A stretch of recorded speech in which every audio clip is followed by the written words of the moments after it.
Now, from the nation's capital, here's the Pentagon Channel's ATS in brief. The Commander-in-Chief says the United States still faces a dangerous threat from terrorism. Arriving in Utah for a speech at the American Legion Convention, President Bush talked about the airline bombing plot British authorities foiled in recent weeks.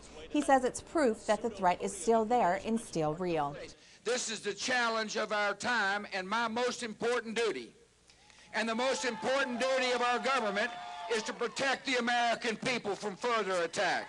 Preliminary hearings were held Wednesday at Camp Pendleton for 2 Marines charged with murder, kidnapping, and other crimes in the slaying of an Iraqi man last April. The Article 32 hearings will determine if there's enough evidence to seek courts-martial against the 2 men.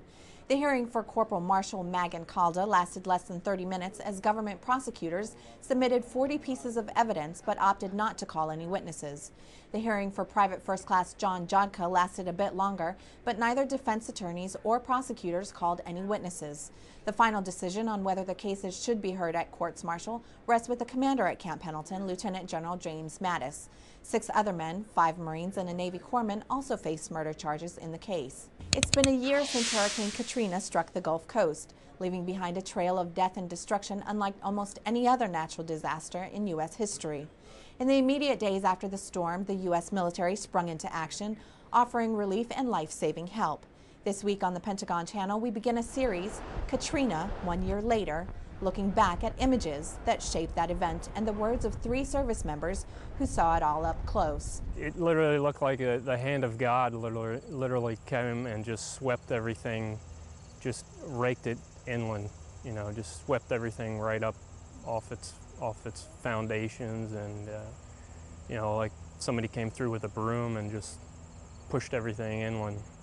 The kids at the shelter always wanted someone to play with, so I would play with them. You know, they would call everyone in uniform Army. Hey Army, you want to play? And it was good knowing that the kids were doing okay.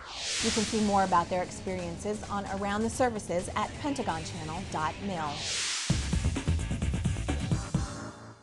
Sailors and Coast Guardsmen in San Diego teamed up Wednesday for real-world terrorism training. More than 800 sailors with the Navy Expeditionary Combat Command worked alongside Coast Guardsmen in the harbor defense exercise known as Seahawk 2006. We're doing an expeditionary force protection exercise simulating a harbor in a foreign port that we will be defending U.S. assets and U.S. interests in that area. Defensive cover that way. Service members showcased hands-on demonstrations by inshore boat units and expeditionary logisticians. Explosive ordnance disposal personnel showed how they provide security for U.S. naval forces engaged in missions around the world. Seahawk 2006 is the command's first major anti-terrorism and force protection training operation on the West Coast. As a new school year began for thousands of children in Austin, Texas, a new beginning was marked for one family who lost a son in Iraq. Lance Corporal Nicholas Perez Elementary School was one of 2 new schools opened this month in the Austin Independent School District. A special ceremony was held by the school district at the school named after the slain Marine. He's probably looking down with his thumb up, smiling. So far, 18 service members from Central Texas have been killed in the line of duty. An update now on this year's Freedom Walk, which is fast approaching.